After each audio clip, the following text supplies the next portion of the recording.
habari yako. I'm trying to cover all the languages in Rwanda, but looking across at all of you, many, many more are represented, and I think we were all here with Georgie's exercise on Monday.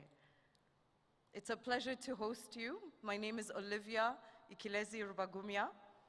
I will be your mistress of ceremony and moderator for this Invest in Rwanda session. Welcome to our delegates. Thank you for those who have made it early this morning. As they say, the early bird catches the worm. So I hope today you catch your worm, or something much more appetizing.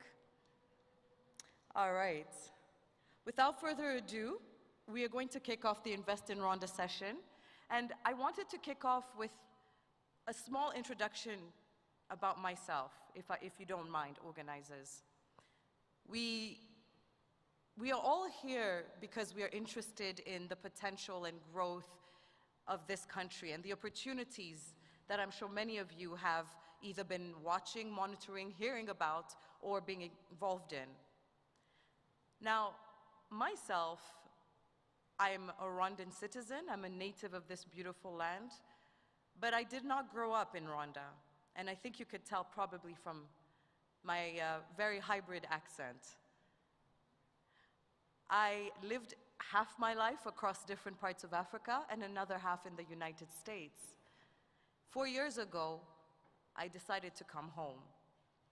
I came home without much of a plan, no job, just had parents here. I said, at least I won't die of hunger, a little savings, but a lot of hope and a lot of belief in what this country was doing.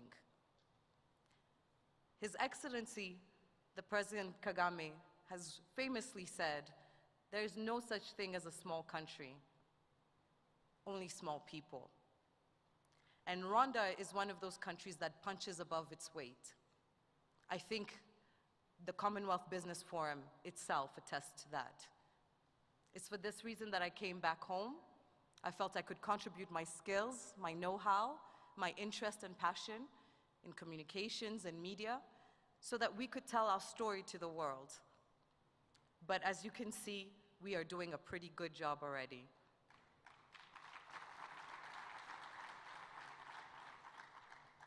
So without further ado, we will kick off our session with a short video to highlight some of the investment opportunities and what we are here in this session to learn more about in real life, in real time, with some exceptional investors. So, if I may, I can kick off with the video.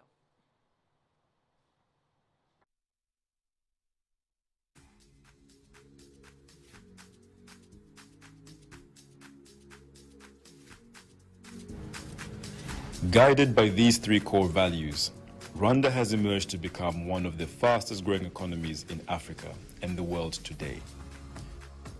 At the outset, we prioritize laying a foundation of security, peace, reconciliation, and unity.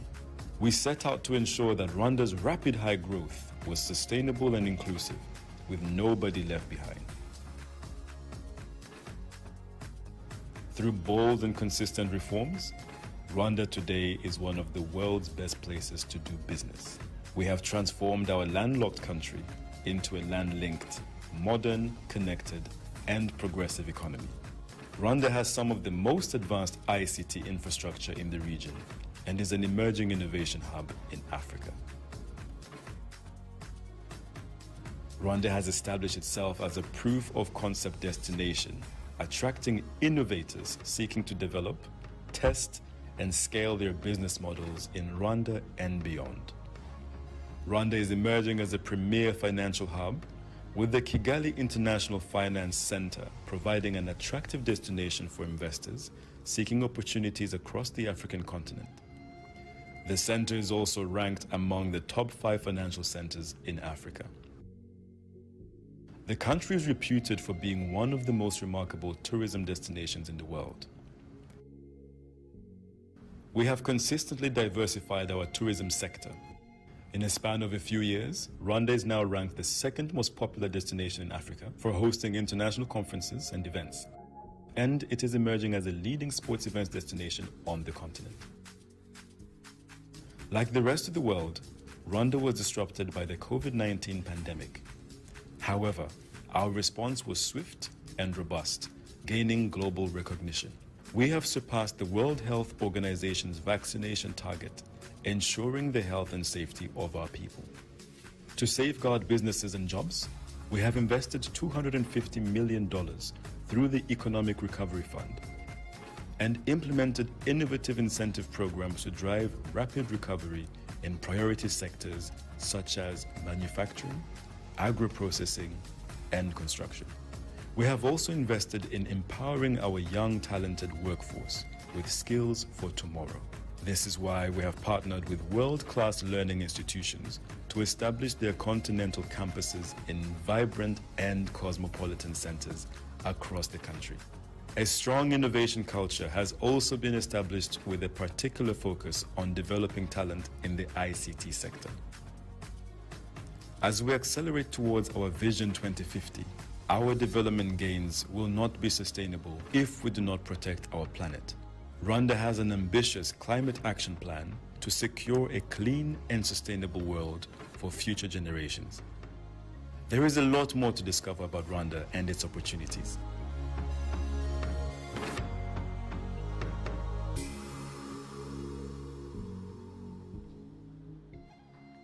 A round of applause for the very hard-working folks at Rwanda Development Bank.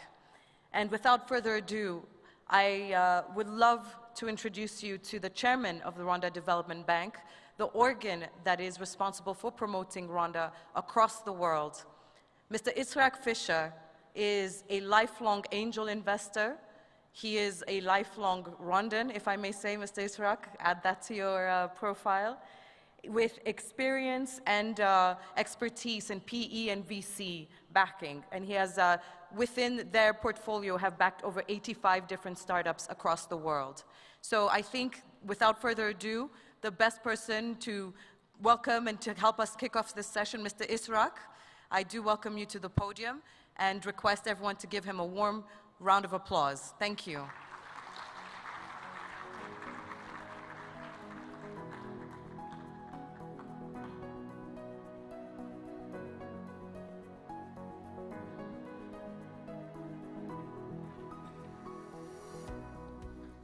Good morning to everybody. Before I start, I would like again to thank Claire, who is sitting in the first row in the RDB organization, for putting this amazing event together. I cannot tell you how many times I hear from delegates about the surprise, I would say, and high praise for the way this event is running, and a round of applause for the hard people of RDB. Now you may ask yourself, what does an Israeli that lives in New York do in Rwanda and become a Rwandan? Well, my story is a very typical story. I came here as a tourist. I celebrated my, 6 years ago, I celebrated my 60th birthday, and I went on a safari, 4 countries, 2.5 weeks. And I went to Botswana, and I went to Tanzania, I went to Zambia, and I went to Rwanda. And for me, landing in Rwanda was an eye-opening experience. And again, as a Western that was born in Israel, raised in Israel, moved to New York, I have been living in New York for the last 27 years. You land in Rwanda, it's not just the clean streets and the amazing beauty of the country, but it's the people. And when you talk to people in Rwanda, you sense immediately the eagerness to learn and the eagerness to succeed, and the openness for new ideas and the openness to do business. And it's a funny story, but as we are touring Kigali, my wife turns to me, and she's not here. She would kill me if I would mention her name like this, but she turns to me and she says to me, "You must do something in Rwanda." And now when we are discussing it, by the way, she says to me, "I didn't know you'll take it that far." So I think I did a good job. But anyway, I met the president, and as you know, our president is a very charismatic guy. And the president invited me to come back and told me, do a week in Kigali. We will arrange for you to meet whoever you want to meet and see how you can help us. And I did a week, met the president at the end of the week, and I said, I'm going to start bringing foreign investors to Rwanda. And I've done that for a year, and after a year I told him, you know, there are still some bureaucracy, there is still some issues that you run to. I think I'll be more effective if I'll have some more weight behind me. And he said, no, you know what, we have a great idea. We'll nominate you to be the chairman of the Rwandan Development Board. And I did not know Rwanda Development Board. I did not know anything about institutions in Rwanda. And I became the chairman of the Rwanda Development Board. And that's where I teamed with Claire. So I've been now 5 years the chairman of the Rwandan Development Board. In the last 5 years, I've been to Rwanda from New York, which is, I always mention, 22 hours to get here. I've been here 26 times. I believe, I believe that this is the land of opportunities. I was born in what we call startup nation. For me, Rwanda is startup nation Africa. There are amazing opportunities in any area that you touch, and there are eager local partners that are waiting to work with you. I've been blessed to meet people from all different industries here in Rwanda, and I can tell you that when it comes to entrepreneurship, startups, and to more established industries in the food or health sectors, we have made an amazing progress in the last 6 years, but there is a long way to go. My mission for this Commonwealth Business Forum is that for the people that came to Rwanda for the first time, and you know what? Who is here in Rwanda for the first time? Please raise your hand. A big amount of people. So for the people that are here for the first time, I would love for them to share the same experience that I had, and for them not to go back home and in 3 months just tell all their friends that Rwanda is great, but actually I would like for all of you to come back to visit us, and in many, many cases invest in Rwanda and create some connection that is beyond, tourism, but actual business. And I can promise you that the business opportunities in Rwanda will bring you great returns. Nobody should invest anywhere without knowing that the investment that he's making is actually going to have great returns. And I can promise you that in Rwanda, there are many opportunities with great returns. Lastly, I would like to mention, because not a lot of people know, but there is a lot of venues around the city that show the technology and the entrepreneurship of Rwanda. And one of them, or one of the most important, is the entrepreneurship shop of the best Rwanda entrepreneurship at the I&M Bank. I'm inviting everybody to go and see. There is at least 20 companies that it will be very nice and interesting for you to visit. Thank you very much. I appreciate the opportunity to speak with you today.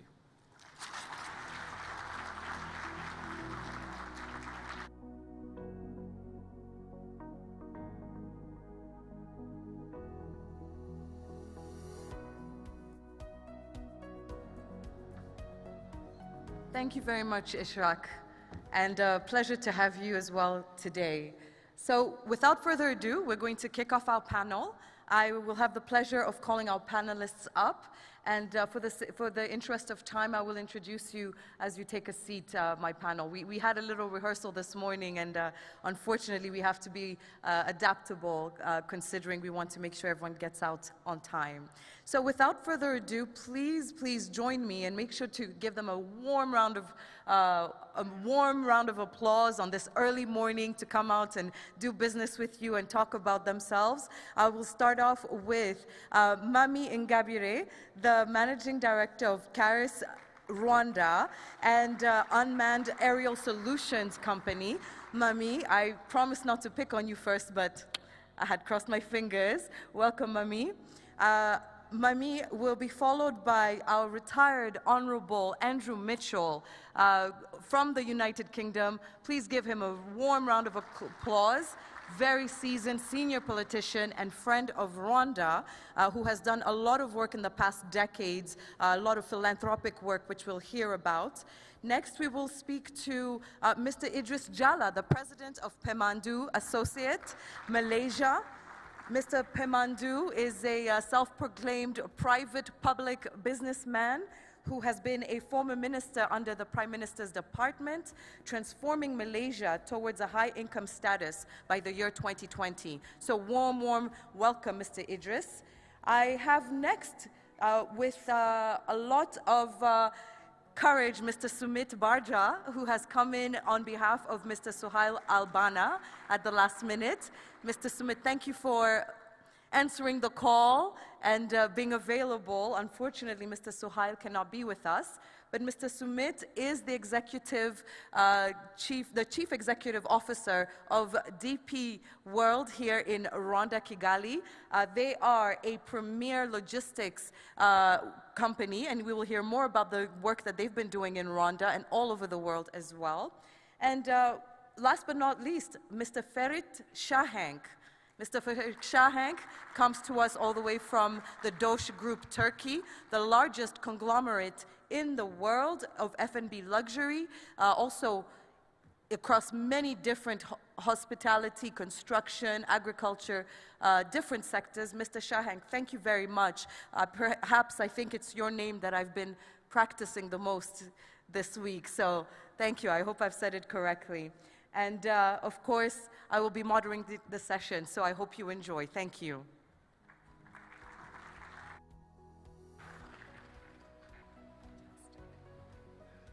So, gentlemen and my dear companion, Mami, I would love to start off by asking about, we'll just get right into it. You are high-level investors, philanthropic, senior leaders in government and civil society coming from all over the world here. I think that almost every single continent except the Americas is represented here. But we're here in Rwanda, and I'd love to hear about why Rwanda, what has been your involvement, and what have been your success stories and perhaps challenges. So I know it's a big question to ask. Maybe we'll start off with why Rwanda, and then you can give us one success and maybe one challenge that you faced so far. So if I may start with you, Mr. Idris, on the end, and we'll come down. My team and I am privileged to have been able to be invited by Claire and the team to help Rwanda really find a way how to catalyze private investments. And so what we did, our technology is a very simple one. We were able to bring something like 150 representatives from 60 companies and the government. We locked them in the room for altogether 6 weeks. We call it Hotel California. You can check out anytime you like, but you can never leave. Find problems that they have in Rwanda and solve them there and then in the room.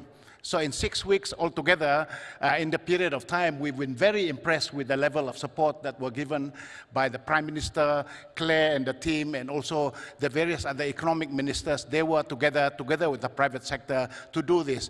And altogether, 112 projects were confirmed and agreed, and altogether 69,000 jobs were created and established by them, $3 billion of investments. Fantastic. And that's my involvement with them. That's amazing. I love starting with a bank, Mr. Idris. And one thing about you that many people may not know in this room, you were former CEO of Malaysia Airlines, one of the top airlines in the world.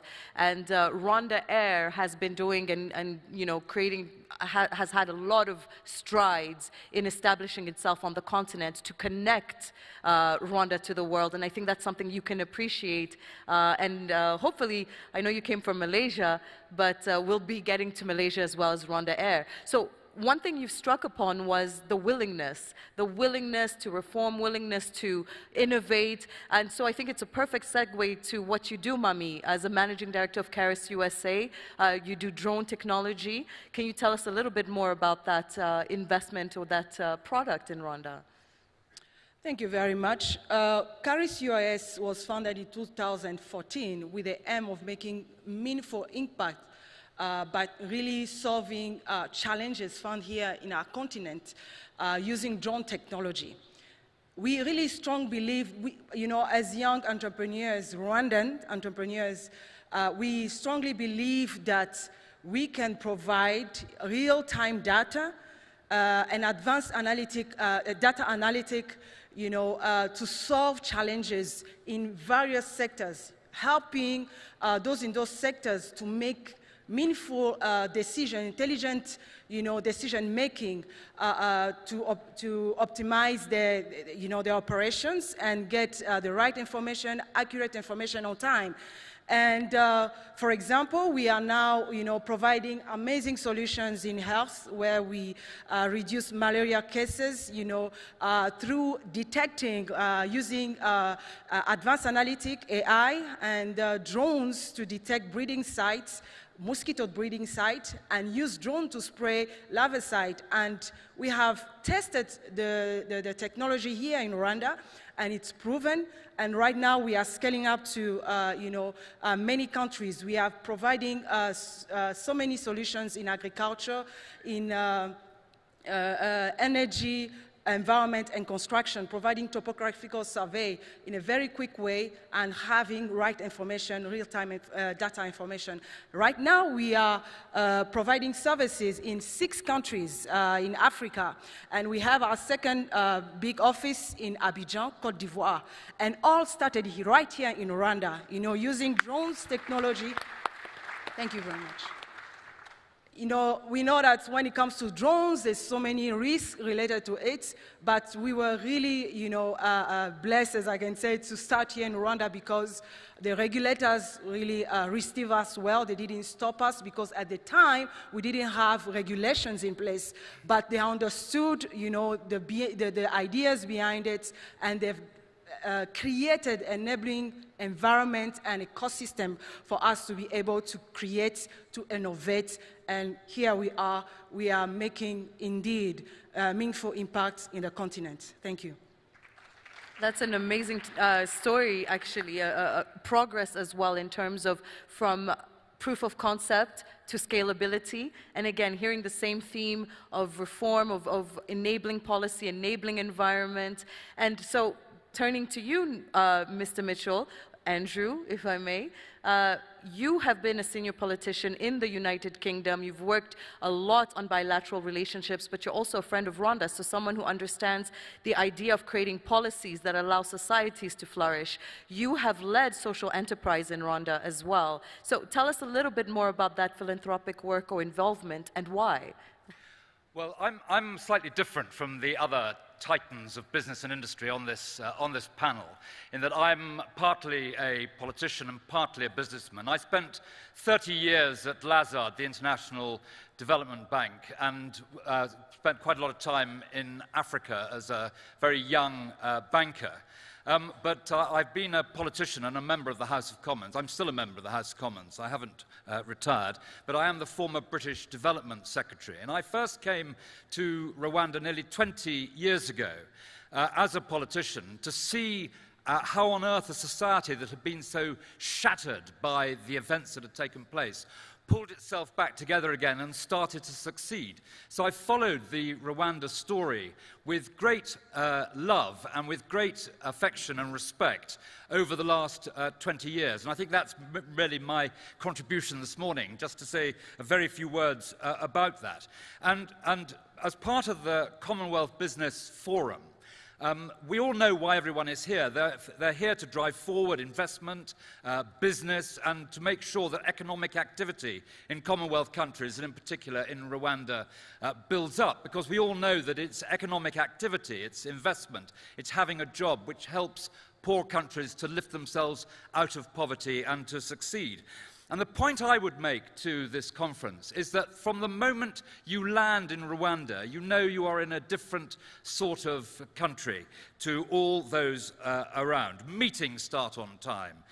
You can see the extraordinary mobility in this country. If social mobility applied to a country, it would apply above all to Rwanda. And the extraordinary rapid industrialization since 2000, the growth 8% per annum. The very successful Rwanda Development Board, which is so ably chaired and run, as we've seen this morning, a model for other countries in how to succeed. The second easiest place to do business in Africa, and what was an agricultural society now is clearly a services and growing manufacturing sector.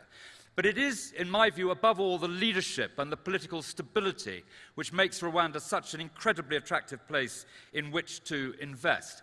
It is the fact that there is a rule of law for investors, so that investors coming into Rwanda know that their money won't be stolen or squandered by corrupt businessmen or ministers and politicians. It is the fact that this country's economic growth is private sector-led. There is an economic plan, and we see, as the chairman so ably demonstrated this morning in his earlier speech, the fact that countries like Israel, Singapore, Switzerland punch way above their weight because of the niche which they hold. And when I first came to Rwanda, 80% of the national budget came from the international community, only 20% locally generated. But in 2018, it was 83% that was locally generated, and only 17% came international. And that is an extraordinary feat and achievement by the leadership in this country. Final point I would make is merely this, that this is a young country. 53% of all the people are under the age of 19. They're a generation that did not suffer from the terrible events of the past. And they are educated. All children now go to primary school, and education, as I saw as the Secretary of State for International Development in this country, has soared and achieved. And so I end my remarks by saying that this is not just a land of opportunity for the people who are here, it is a tremendous land of opportunity for the international investment community, who I hope will give it increased and added attention as a result of this great meeting of the Commonwealth Heads of Government. Thank you very much, Right Honourable. And I think, Mr. Shahank, maybe you can talk to us a little bit. We've heard about policy willingness. We've heard about the spirit of a country. Thank you very much, Andrew. And we've talked about its youth, its resource. And I think many of you may have noticed the Commonwealth, our events, who has been behind the scenes, a lot of youthful faces. So we really have to give it up to them as well. But Mr. Shahank, you run the Dosh Group, which is the largest F&B conglomerate in the world, one of the largest conglomerates in the world, period. You are on all continents and now scaling into Africa. So really, what makes you choose? Really, I know there's willingness, policy reform, but many people would say, okay, that's very nice. But when you make an investment on behalf of a group like Dosh Group, I'm sure you look at other criteria. So what are other things that may have attracted or would have, compelled you to do some of the work that you're doing here, including building water treatment plants, infrastructure projects, railway, all this work you're doing with the government of Rwanda? Please tell us, yes, what compels you to make that investment? First of all, thank you very much.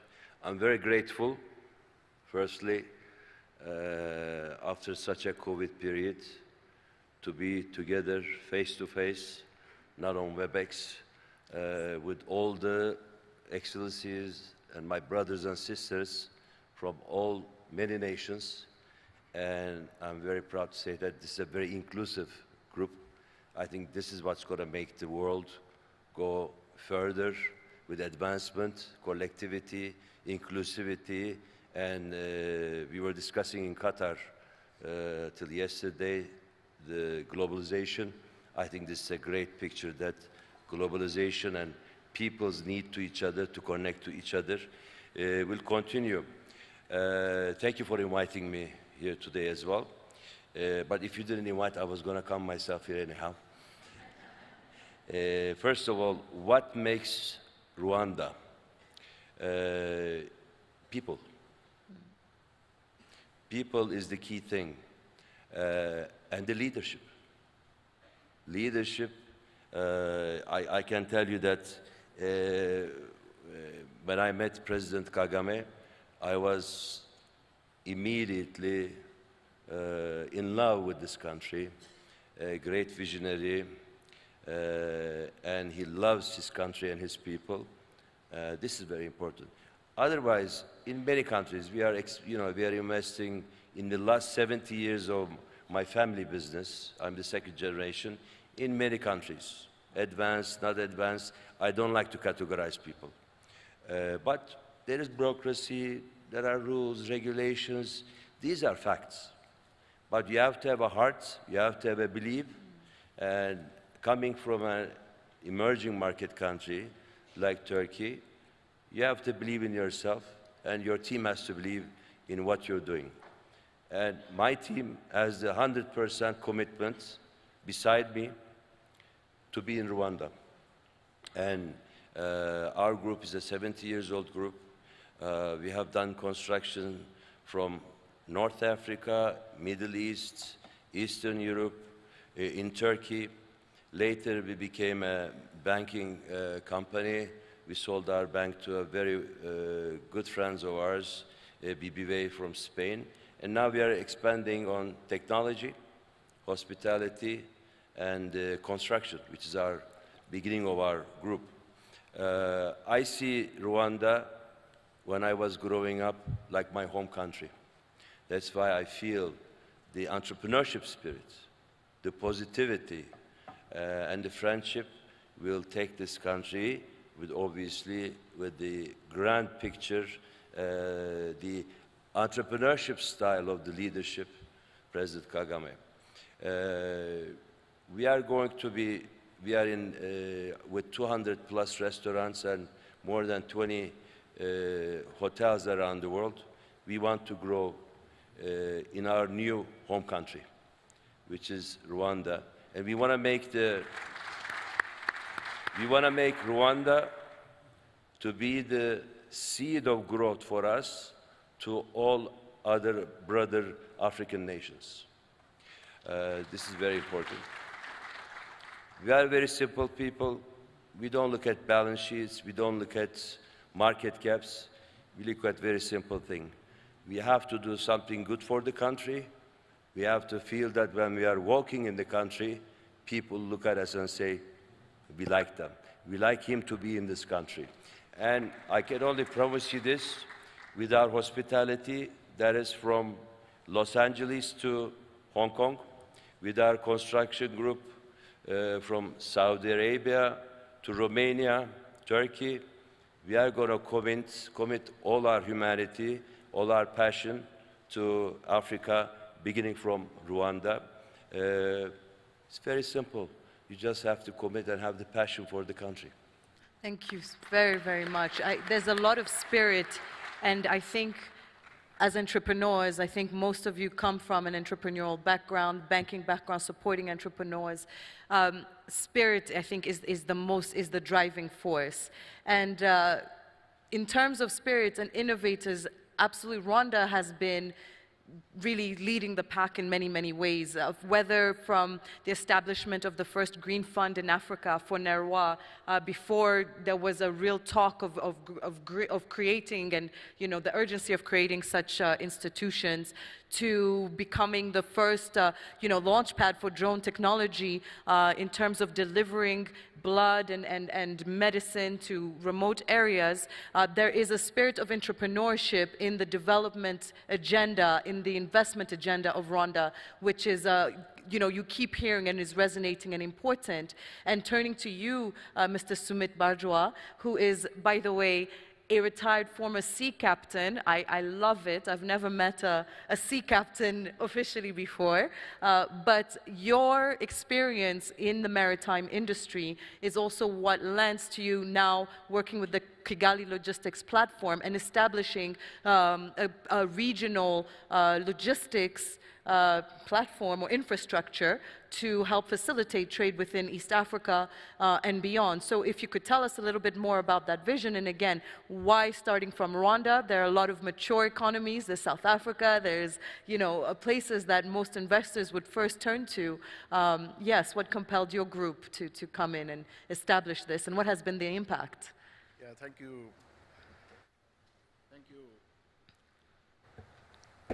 Thanks, Olivia. Good morning, everyone. I'm honored to be here. Rwanda is a shining example for DP World because here we have demonstrated how to tackle the issues relating to a landlocked territory and convert it into a land-linked opportunity.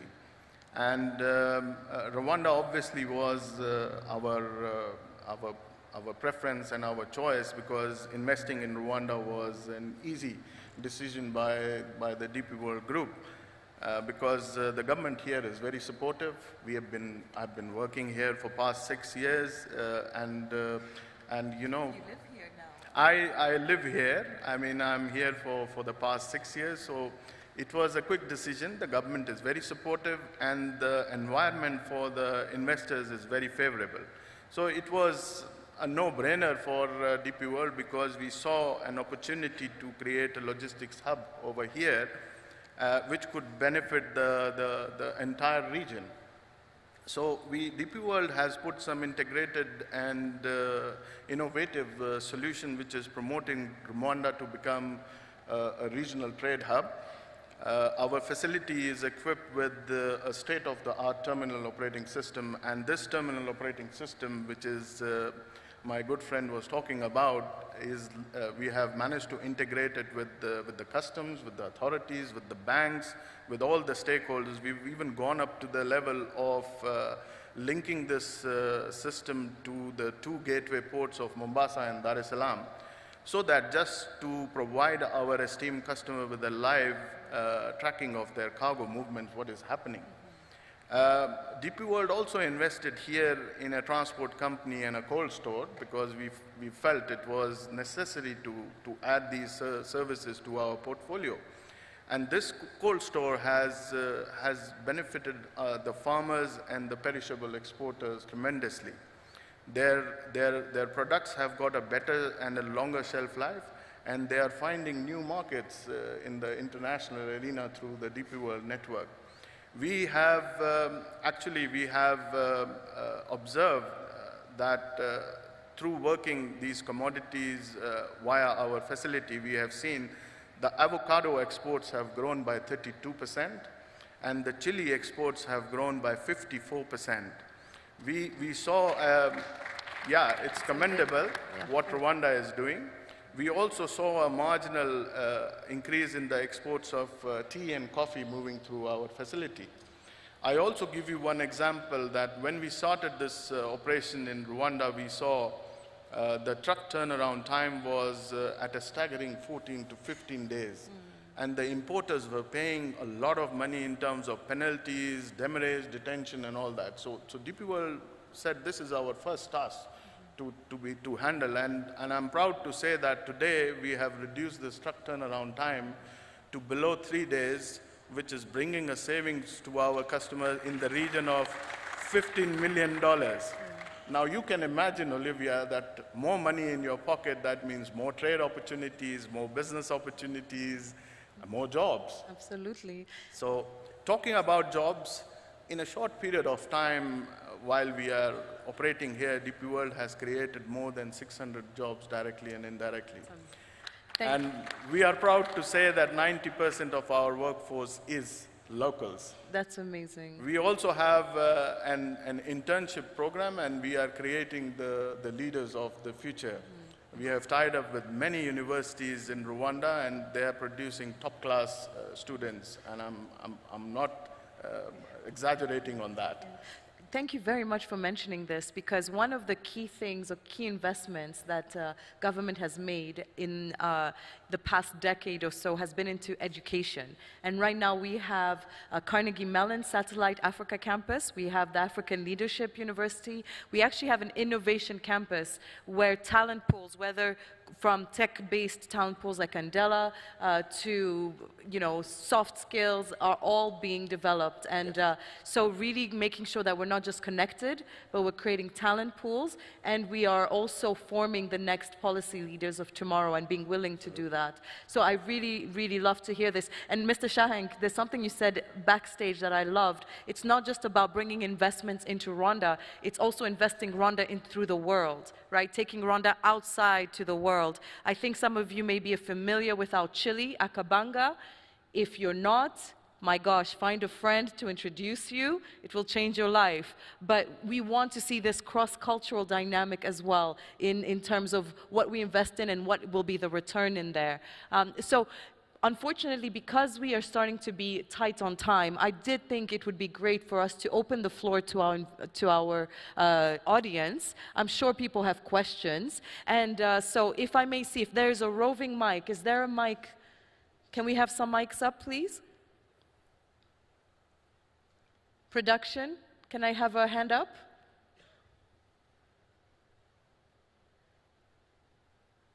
Okay. All right, so unfortunately, it looks like we are running out of that. Okay, unfortunately, we cannot have the Q&A, but the gentleman will be here for the rest of the day, including Mami. Mami, I'm sorry, I keep bringing you to the gentleman's circles, but for sure, please take the opportunity to talk to these investors. They are seasoned, they've put boots on the ground. So in terms of closing, let's maybe just wrap up with maybe one message you'd like to leave the audience, maybe one message from your experience, and I want you to be as real and as raw as possible because I think people want to hear from you, but one message that you would like to leave the audience and they should take away from this session. And I will start with you, Mr. Idris, and come back again. Thank you. And in 30 seconds or less, yeah. Yeah, in 2014, Bloomberg put me among the top 10 most influential policymakers.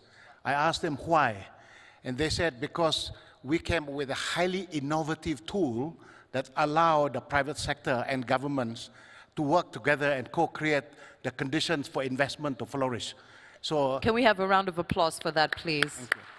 So I would like to say a tribute to this country, to RDB in particular.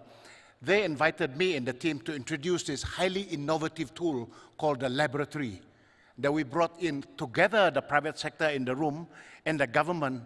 We look at every problem that each of these investors have in running their projects from the beginning right to the end and solve it together, co-create it. And that's 6 weeks, not 6 months, 6 weeks. That's highly innovative. And so I'm totally confident that in that 6 weeks, already $3 billion were committed by the private sector for 112 projects, creating 69,511 jobs. Wow. And this is just the beginning. Wow. And I'm confident this country, when they move to the next wave and waves of labs, something magical will happen here. Thank you. Thank you. Message, let's do it. It can be done. And it can be done in a quick time. Mami. Thank you very much. As I said, we started in 2014. We're just young, trying to find solutions to the problems. As he said, just about identifying issues and getting, problems and getting answer to it. And one of the issues we had, it was really to find, effective drones that can work, in providing solutions. As of today, we have started manufacturing our own drones here locally, here in Rwanda. And we started already selling those drones, outside our country, from here to the world. And the same thing, I really want, because of time, I may not really share all that we are doing. I really invite you to visit our booth right just across. You'll be able to see all the amazing solutions we are providing. And all started here right in Rwanda. And because of, they believed in us, job creations have been created for the youth. It has been a really exciting journey for us. Thank you very much, Mami. And if I may just say, all the videos that you see and you watch with the drone technology, this is drone technology from Rwanda. Please, Right Honorable. So the point I would like to leave you with is about the social capital in this country. For 10 years, from 2007 to 2017, I had the great privilege of running a big social action project here, where something like 100 members of the Conservative Party, lawyers, doctors, teachers, and entrepreneurs came down to meet their counterparts in this country. And I taught English to English teachers, and what we did was we taught 1,500 teachers of English over a 2-week intensive period. And the thing I learned from that experience, I think we learned more in some cases than the people we were interfacing with, was the extraordinary determination in this country from people to better themselves, better their country and succeed. And I've not seen it anywhere else, the sheer determination to make a success of what they do. And I think that's one of the most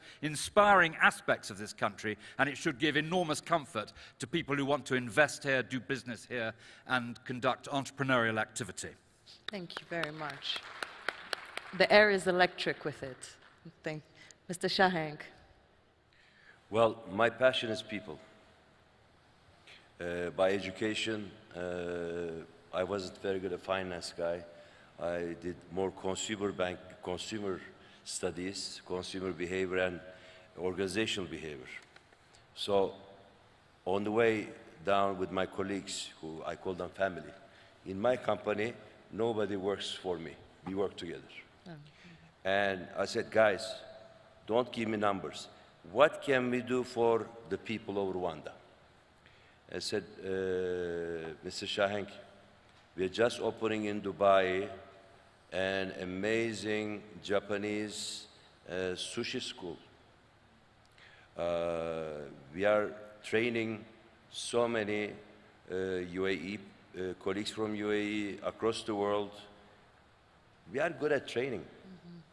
We are good at giving something people rather than giving them the fish, teaching them how to catch fish.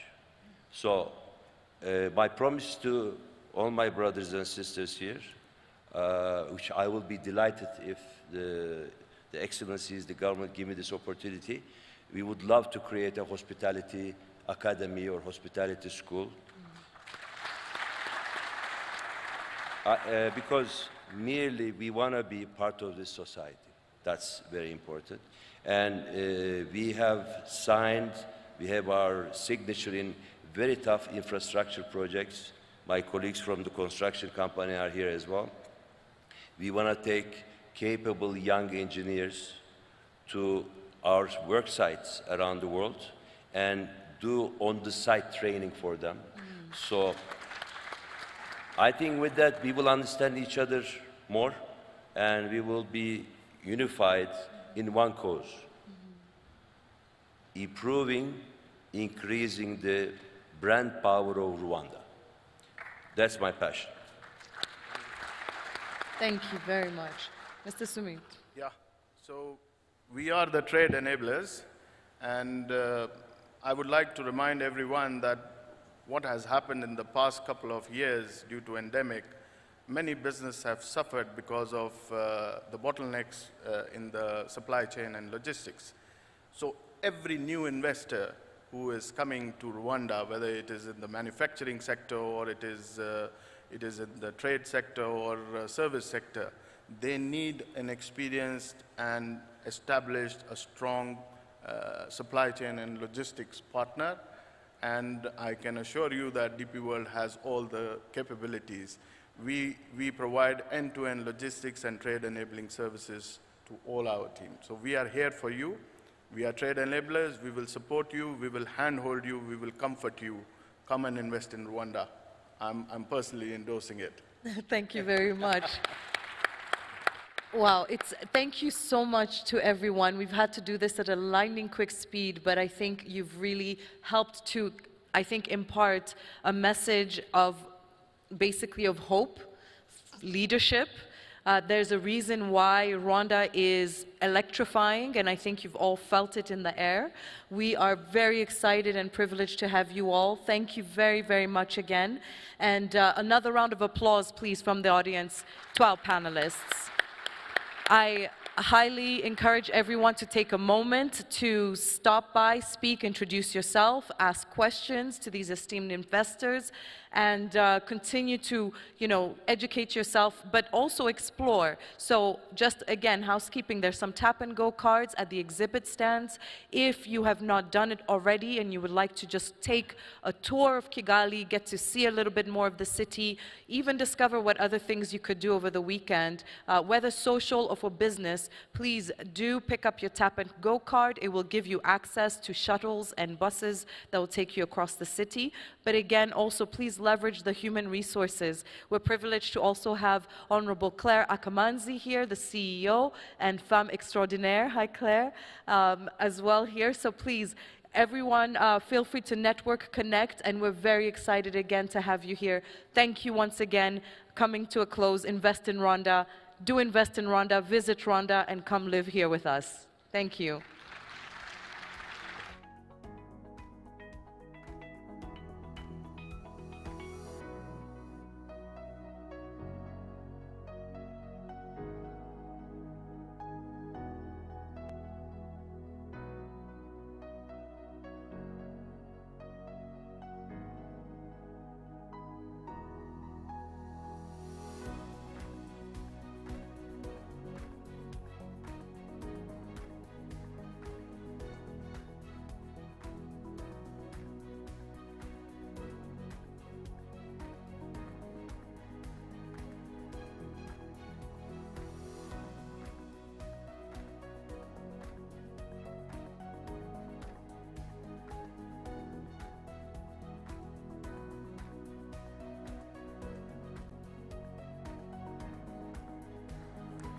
Hi everyone, just want to let you all know that the next session will be beginning in about 2 minutes. Kindly do take your seats and then we begin shortly.